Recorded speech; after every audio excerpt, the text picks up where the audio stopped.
And sometimes I go over and over and over this because, you'll do velocity banking for a little while.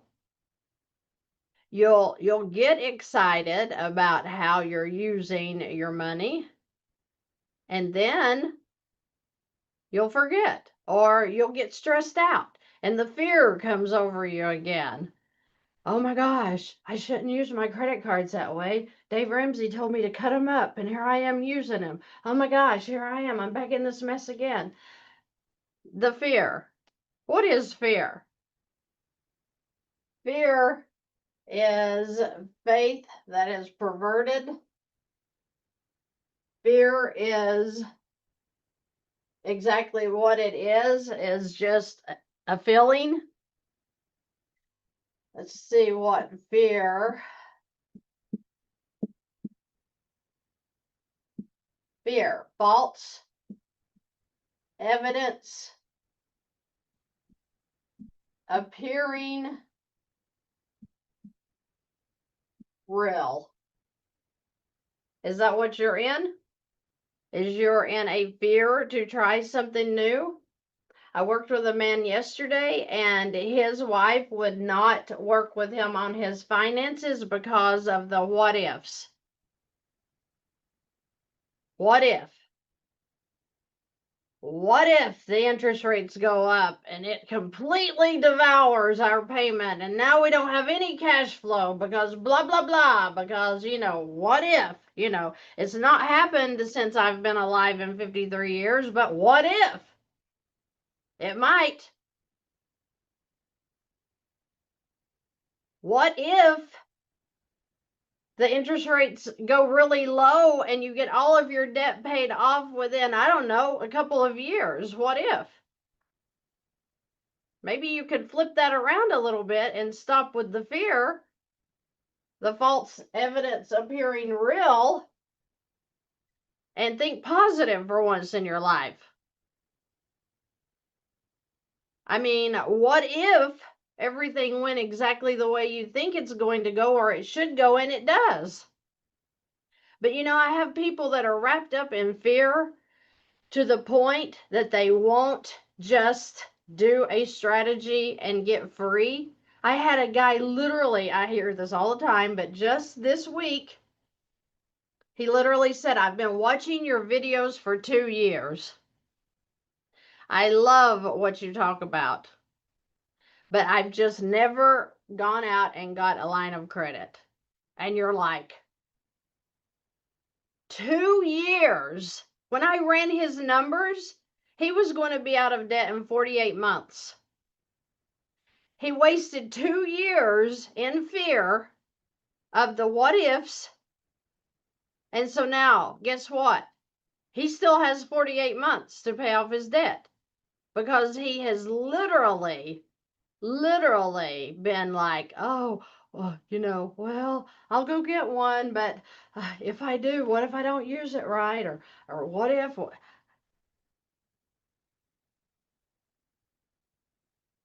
The point is if you don't try something new, you're going to stay stuck because you've been sitting in this interest piling up debt for decades, and you're going to keep spinning your wheels because you're afraid? You're afraid.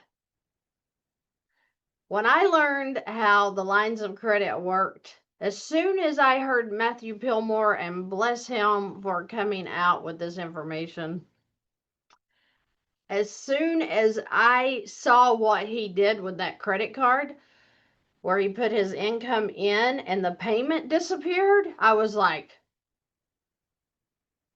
oh my goodness, wait a minute. What just happened? Why did the payment go away? That was all brand new news to me. And it has completely changed my life. Now, if you have, let's get this off of here for you fearful people. Oh my goodness. I get it, but I never had the fear. I was so excited to get out of debt. I had no fear about the strategy. It was just math. It was just common sense. Total common sense.